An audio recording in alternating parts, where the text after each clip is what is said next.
confusion, terreur. C'est quoi le mot terreur? C'est peur. Est-ce que nous avons peur?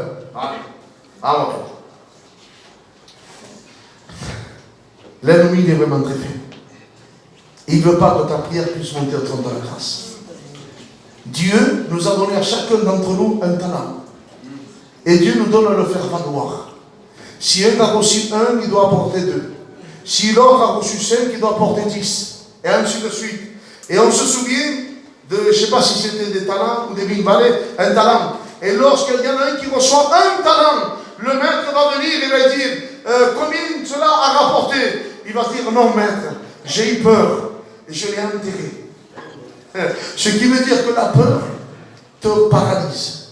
La terreur fait de toi, pas un homme vaillant, va faire de toi et de moi un homme lâche. Lorsque la terreur rentre à travers le trouble, qu'est-ce qu'il va produire? Une terre infructueuse. On ne produit rien du tout. Mais Dieu nous a appelés. Aïe Seigneur, je ne vais pas dire ça pour faire peur. Non, non, non, non. Chacun d'entre nous, on devra rendre des comptes à Dieu. Pourquoi? Parce que chacun d'entre nous, Dieu nous a appelés à pouvoir fructifier. Chacun de nous, Dieu nous a appelés à pouvoir apporter le double de ce que Dieu nous a donné. Gloire au Seigneur. Gloire au Seigneur. Bien. Avant de venir, je voudrais te parler vite fait de la paix. Allez, je voulais te parler de ça pour voir un peu tout ce que les mots disaient. Mais Dieu met quelque chose à ta disposition et à ma disposition. Dieu dira, je vous donne ma paix. Aïe, que bon, Seigneur. Ce qui veut dire que celui qui a la paix, alléluia, la paix a une fonction terrible dans les choses de Dieu. Vous savez, l'ennemi de nos âmes, qu'est-ce qu'il veut corrompre? Qu'est-ce qu'il veut souiller? Premièrement, la Bible déclare, les serviteurs sont là, si ce n'est pas comme ça, ils vont me reprendre. Allez. Ce que l'ennemi veut souiller, salir, premièrement, c'est ta pensée, c'est mes pensées, c'est ton esprit, mon esprit. La Bible dira dans 2 Corinthiens 11:3, si mal ne recuerdo, il dira, je ne crains que vos pensées ne se corrompent. De la même façon que le serpent a séduit Ève, je ne crains que vos pensées ne se corrompent et ne s'écartent à l'égard de la simplicité de Christ. Allez, ce que l'ennemi cherche à faire, c'est pouvoir salir tes pensées, c'est salir ton cœur et mon cœur. Mais je dis quelque chose. Tout à l'heure, je vous ai dit qu'on n'est pas des maudits. Amen. On est des bénis de Dieu. Amen. On est des bénis de Dieu. Amen.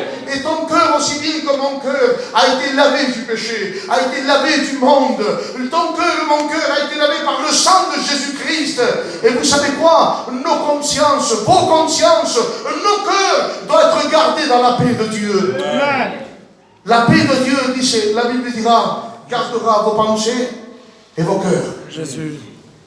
Je pose la question. Jésus. Est-ce que le trouble, c'est une attaque de l'ennemi? Si ou non? Ernest, est-ce que le trouble, c'est un dard de l'ennemi? Oui. Allez. Alors, si c'est un dard de l'ennemi, il est très important de garder la paix de Dieu. Pourquoi? Parce que la paix de Dieu, dit chez la Bible, gardera tes pensées et ton cœur. Il faut savoir apprendre à protéger nos pensées, à protéger nos cœurs. Alléluia. Pourquoi? Parce que si on ne sait pas protéger, l'ennemi va faire ce qu'il veut. Et on ne peut pas. Non, non. Ta vie à toi, tes pensées, je veux dire comme cela. Nos pensées, je vais les comparer comme un jardin secret, un jardin privé où personne ne peut rentrer. Il n'y a que notre bien-aimé qui doit rentrer. Il n'y a que lui qui doit rentrer. Alléluia. Et maintenant, je voudrais te mener quelque part pour que tu puisses apprendre, alléluia, quelque chose. Comment on peut garder nos pensées? Écoute ça. La parole de Dieu dira que nous sommes le temple. Oui, pardon, je suis seul. On est le temple. Allez. Et je pose la question. Comment il est ton temple? Vis-à-vis de Dieu. Je ne parle pas ici de l'église, non, non. Je parle lorsque tu es seul à seul. Comment il est ton temple? Écoute bien. Lorsque Dieu te donne la paix, me donne la paix. Qu'est-ce que la paix de Dieu représente pour toi? Jean, qu'est-ce que la paix pour nous représente? Ernest, qu'est-ce que la paix de Dieu représente pour nous? Beaucoup vont nous dire, bon, ben frère, c'est avoir la paix dans la maison. Amen. Frère, c'est que les enfants ils soient tranquilles. Amen. Avoir de l'argent, le travail, la santé. Amen. Mais si je te dis que ce n'est pas ça le but de la paix de Dieu. Parce que le monde, ils n'ont pas Jésus, et ils ont parlé de ce qu'on est en train de dire. Mais la Bible dira que Dieu nous donne la paix, sa paix à lui, non pas comme le monde. Et je dis, Seigneur, qu'est-ce qu'elle a ta paix? Alors tu as commencé à me parler et à me montrer les choses. Il me disait, tu sais ma paix, regarde à quoi elle sert. Alors il m'a mené dans l'Ancien Testament. Et vous savez, pendant le temps du roi David, il y avait des guerres incessantes. Et voilà que David va avoir un désir dans le cœur, c'est de pouvoir élever le temple de Dieu. Et Dieu dira, c'est bien David, mais tu as trop déversé du sang. Ce n'est pas toi qui vas l'édifier, ça va être ton fils Salomon. Et je dis, Seigneur, pourquoi Salomon? Et Dieu me faisait voir, parce que c'était le temps de paix.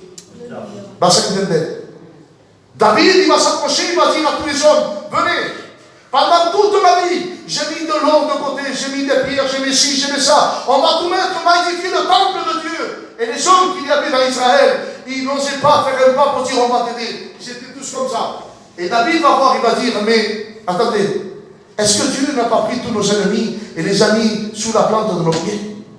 Et il va dire le mot, Dieu nous a donné la paix. Amen. Il dit maintenant, allons édifier le temple de Dieu. Ce qui veut dire que ton temple spirituel, tu dois l'édifier avec la paix de Dieu. Pourquoi? Parce que lorsqu'il y a un temps de paix de Dieu, il n'y a pas de guerre, tes passés sont gardés. Alléluia. David dira, je m'endors, alléluia, en paix, et je me lève en paix. Gloire au Seigneur. Amen. La paix que tu reçois de Dieu, c'est pour pouvoir édifier dans l'œuvre de Dieu. Ce n'est pas pour vivre comme toi et moi, nous voulons vivre, non. Et bien souvent, lorsqu'il y a des foyers, lorsqu'il y a des maisons qui sont troublées, il y a tellement de choses qui viennent. Aïe, Padre, Seigneur, je vais dire quelque chose et je demande pardon pour ce que je vais dire. Janon, Ernest, Nino, je demande pardon, mais ce n'est pas moi, c'est la Bible. Je crois de tout mon cœur qu'ici, il n'y a pas de cette sorte de chrétien. Je le crois de tout mon cœur. Mais c'est pour te mettre en garde. Paul dira, dans l'église des Corinthiens, au chapitre 5, verset 1, on entend parler constamment d'inconduite. On entend parler constamment d'inconduite. Même pas chez les païens, on entend cela. Aïe Seigneur. Et Dieu me faisait comprendre que lorsqu'il y a le trouble qui rentre, parce qu'on ne sait pas garder la paix de Dieu, parce que bien souvent la paix de Dieu, beaucoup de chrétiens se la font voler. Par une situation, par une maladie. Non. La paix de Dieu doit garder ton cœur et tes pensées. Gloire au Seigneur. Amen. Gloire au Seigneur. Amen. Ah, je crois que j'ai dit beaucoup. Allez, je demande pardon si j'étais un peu long.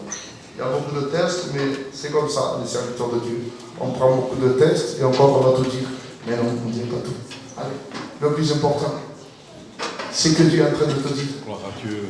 Si jusqu'à maintenant tu as perdu la paix, demande-la à Dieu. Amen. Dieu te la donne avec plaisir. Et Dieu te dit, ne laisse pas que le diable te fasse croire que tu es perdu. Non, continue à croire que Dieu t'aime. On prie le Seigneur. On ferme nos yeux. Gloire à Dieu. Et si Dieu t'a parlé, eh bien demande à Dieu.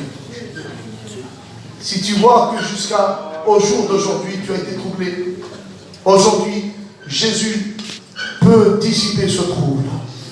Il est la clarté de ta vie. Il est le soleil de justice. On prie le Seigneur avec Gloire à Dieu.